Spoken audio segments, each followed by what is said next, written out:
backstage again here at TEDxOrangeCoast, and I am with Raustiala. He is a TEDx speaker today. And Cal is a professor at UCLA Law School and the director of the Ronald W. Burkle Center for International Relations at UCLA. Okay, wow, that's a mouthful. Law professor and now speaker at TEDx. Is this your first TEDx presentation? This is my first. So what was it like? It was sort of a beautiful place. It was exciting to do, a little nerve-wracking. I just flew in from China last night, so maybe I didn't appreciate what I was doing when I was up there. So Did you as you're coming down from, you're like, wow, can I watch it on tape and see how I did? I would like to see that. Very Yeah, much. well, you will, I'm sure, eventually. Yeah. So tell me, mom, dad, sister, all attorneys, but not law professors. So what's it like trying to constantly pass on that passion for law to students? Yeah, it's a good question. A lot of law students aren't particularly passionate to begin with. They, some of them, maybe this is true in your own family, do it because it's something that they think they should do. So I try to give them a little bit of that, and I teach unusual classes like copyright or often international law. So they're not worried about passing the bar in my classes. So I think I have the freedom to be a little more, I hope, more interesting. And, it's a challenge to keep them engaged, I have to say. Law students have a lot of pressure, but it's fun.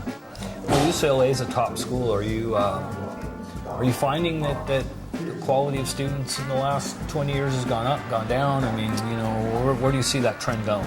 Well, I've been there about a dozen years, and I would say the quality has definitely gone up, but it ebbs and flows. So depending on the economy and different things, we get more applicants or less. But I'd say they're better than ever. That's very smart kids, very driven. That's good to hear. Being your first TEDx, what's your takeaway today?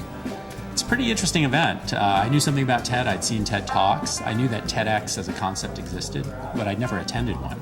And I'm really impressed. I mean, this is a great place. There's a great lineup of speakers. The ones I've seen have been terrific. Yeah. So, it's fun. I think it's a good idea. That's pretty interesting. I hope it happens again.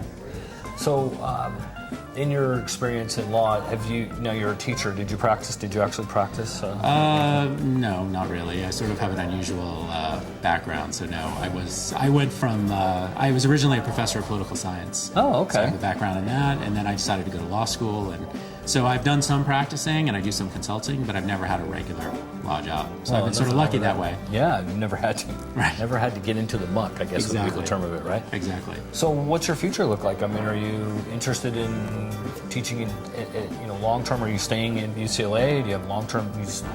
That's my plan. Yeah. I've sometimes thought about going to other schools, but I really love UCLA. I like living in LA.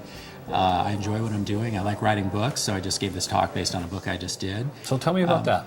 Well, the book is called The Knockoff Economy, and I wrote it with a friend of mine, another professor named Chris Sprigman at UVA. And we basically look at copying in a bunch of different creative fields, and we're trying to understand how copying relates to creativity. So I gave a little capsule summary today, but we get into, I think, a lot of interesting things, and it was a great experience to do that. Now, I didn't have the benefit, nor will a lot of the people that get to see this video. So give me a little bit of the gist of the book itself, so Sure. we might inspire somebody to actually go pick it up. Sure. So what the book tries to do is understand how copying works by looking at creative fields that in which copying is legal. So, for example, the fashion industry.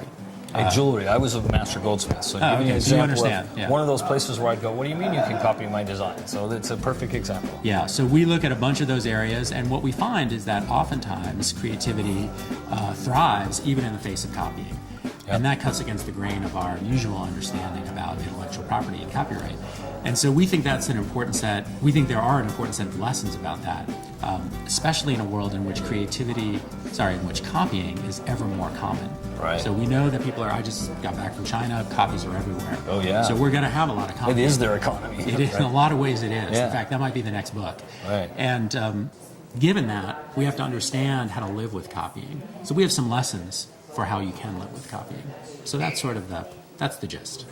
Well, so I would say that that's probably a good point, because I think the old days of the isolated North American economy of patent is pretty much over, because within a few weeks, right, someone somewhere else in Vietnam or in China or India somewhere is copying it, and so therefore you're right, you have to be more creative and you have to continually innovate, otherwise that's right, you're not going to continue to grow, right? Yeah, the music industry is a cautionary tale for that. So they tried very hard to stop. Once Napster came out and Grokster and so forth, they tried to use legal tools to fight back copies, and it was a failure. And while that was happening, Apple invented iTunes, and has made billions of dollars. So it's not to say that copying isn't a problem, but you have to understand it and you have to work around it, and sometimes you have to embrace it.